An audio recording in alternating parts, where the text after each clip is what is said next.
Hi there and welcome to this devotional series in the book of Ephesians. This week we're up to chapter 5 and verse 31 and 33. Last week we saw how Paul explained the duty of husbands to love their wives as Christ loved the church and gave himself up for her. So not dominating, but choosing a position of weakness and servanthood for her sake. Now Paul moves on to expand on that parallel that he's hinted at between a marriage, a relationship between a man and a woman, and the relationship between Christ and the church. And he begins by quoting from Genesis chapter 2 and verse 24. And so this is Ephesians 5:31. For this reason, a man will leave his father and mother and be united to his wife, and the two will become one flesh. This is a profound mystery, but I'm talking about Christ and the church. However, each one of you must also love his wife as he loves himself, and the wife must respect her husband. It kind of gets a little bit ambiguous and confusing with what Paul is talking about where. Whether is he talking about the marriage or is he talking about Christ and the church? And when he talks about this reason, back in where he's quoting from in Genesis 2, it's obvious what the reason is, but in the context of Ephesians 5, what does he mean? Is it because of the man and the woman marrying? Is it because of the husband loving? Is it what's the reason? Even scholars, Greek scholars and the commentators seem to have difficulty getting to grips with exactly what Paul is getting at. It's almost as if Paul, who had visions of heaven, who wrote things that even the Apostle Peter said were hard to understand, this great fathomer of mysteries has come across a mystery that he can't fathom, or at least can't grasp it enough to actually explain it clearly. But this picture of marriage as a picture of the relationship between God and his people is used throughout the Old Testament and the New. It's used of God the Father in the Old, and it's used of Jesus Christ the Son in the New. It's one of the things that implicitly identifies Jesus as God without explicitly saying it. Jesus left his Father, of course. He became flesh in order to woo and win us, his bride, and pay the ultimate dowry, in fact, of his life and his blood in order to be united with us, to restore us to relationship with him. And Paul says the husband is to do the same.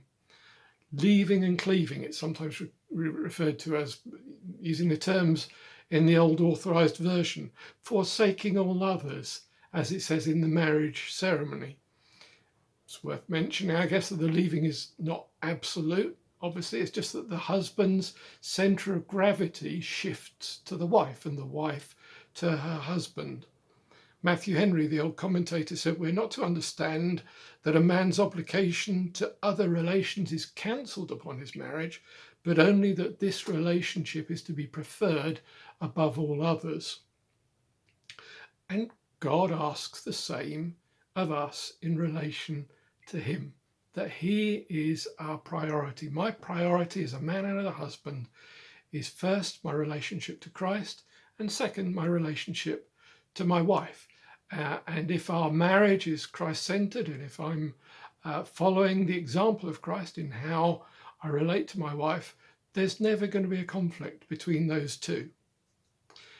It's maybe surprising that Paul describes this union of Christ and the church not in spiritual terms, but in physical terms. The man and the woman become one flesh. In other words, they have sex. That's what happens. The Bible, this is a problem for Gnosticism or any worldview that sees the physical, the material, as inherently evil and only the spiritual as being good. Religions and worldviews, for example, that kind of seek the spiritual and a mystical relationship with God above all else, and the ascetic practices of some of the old saints that just sought to subjugate everything to the spiritual. The Bible doesn't do that. The Bible is very open and affirming about sex specifically. For example, in the Song of Solomon, the love between God and his people is depicted and compared to the courtship and consummation in a relationship between a man and a wife, and it's in encoded but actually very explicit terms. The clue is in the term Mountain of Venus, and the Latin equivalent Mons Veneris is something that we still use today. If you don't want to know what it means, Google it. This is going out before the 9 o'clock watershed, so I'm not going to spell it out to you, but it's very explicit.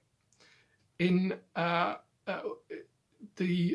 when Israel and Judah went off in pursuit of other gods and were unfaithful to the God whom they were dedicated to, the prophets often compared that with adultery or even prostitution. For example, Ezekiel 23 describes that very explicitly and in some detail. For those of you who've just hit the pause button and gone and looked it up, you see what I mean. Yeah. So why this use of the physical, this use of sex basically, and the physical joining as the picture or a picture of the relationship between Christ and the church? Well, I think there's three things at least that I can see. Firstly, sex is arguably the ultimate, the most intense physical pleasure and ecstasy that people can enjoy together, certainly naturally and without artificial enhancement, shall we say. It's a pleasure. God is a pleasant God. God is not against pleasure. Moses said, I think it was to his father-in-law, "Come with us and we will do you good, because the Lord has spoken good concerning Israel." The psalmist said, "He leads me beside still waters. He restores my soul." God is a good God, and God is not against pleasure. When we find God expressing anger, it's normally due to one of two things. Firstly, betrayal, and the betrayals of him as their God by his people. And secondly, it's what we might describe as man's inhumanity to man. It's when people have caused pain and distress to other people, whether that's through violence, whether that's through neglect of the poor and needy, or in other ways. And so, God is for pleasure. He is for us enjoying life, so long as we enjoy it in ways that don't spoil it for other people or for him. And secondly, it's a great act of physical intimacy and openness. Two people are, at least on one level or in some way, naked before one another. Nothing hidden, nothing concealed. Sharing something together that is special to them, that they don't share with anybody else.